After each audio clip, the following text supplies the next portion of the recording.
I'm going to read Goldilocks and the Three Bears by Ian Beck.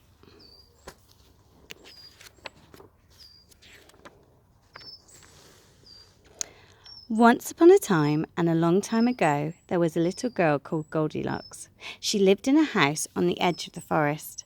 Her father was a woodcutter, and every morning Goldilocks took his breakfast to where he was working. She liked to explore the forest paths, and one morning she found a path she had never seen before.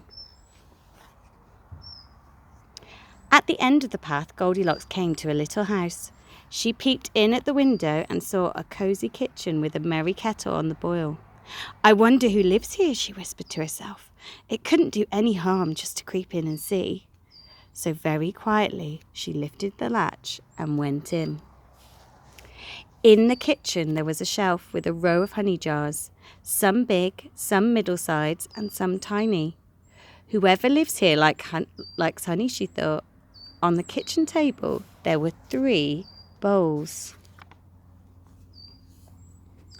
Goldilocks said to herself, "It couldn't do any harm just to have a little taste." So she tried some porridge from the big bowl. But ouch! That was too hot. She tried some porridge from the middle-sized bowl. But oh no, that was too cold. She tried some porridge from the tiny bowl, and that was just right. So she had another taste and another until the porridge was all gone. When she had finished the porridge, Goldilocks thought she would like to sit down. There were 3 chairs. She tried sitting on the big chair, but that was too soft. She tried the middle-sized chair, but that was too hard. So Goldilocks sat on the tiny chair, and that felt just right. But suddenly the chair fell into pieces, and she landed with a bump on the floor.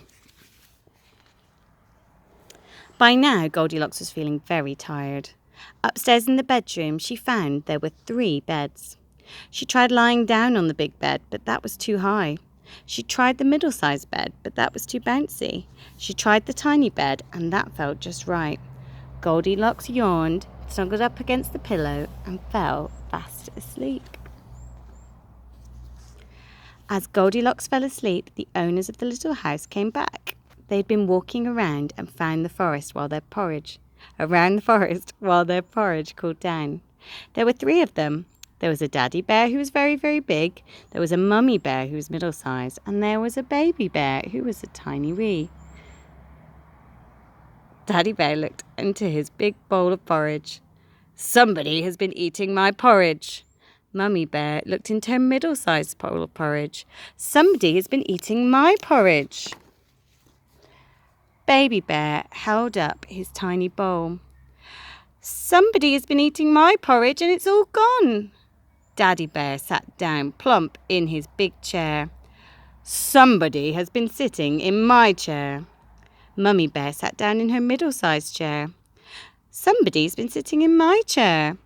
And baby bear went to sit in his tiny chair, only to fall bump on his bottom. The 3 bears made their way up to the bedroom.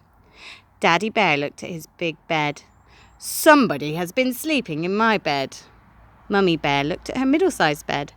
"Somebody's been sleeping in my bed." Baby bear looked at his tiny bed. "Somebody's been sleeping in my bed and she's still there." Goldilocks sat up in bed, yawned, and saw 3 bears looking at her. "Little girl," said Daddy bear, "did you eat our porridge?" "Yes, I did," said Goldilocks. "And did you sit on our chairs?" said Mummy bear. "And break one?" said Baby bear. "Yes, I did," whispered Goldilocks. "I'm very sorry." "Well, never mind," said Mummy bear. "You come downstairs with us. We've none of us had our porridge yet." Goldilocks sat on the middle-sized chair. Baby bear said, "You broke my chair." So Goldilocks put the baby bear on her lap. Mummy bear said, "Whenever you want to have some porridge with us, you are very welcome, but you should ask first." When Goldilocks said goodbye, she took the broken chair with her for her father to mend. After that, she often visited the little house for porridge, and of course to play with baby bear. The end.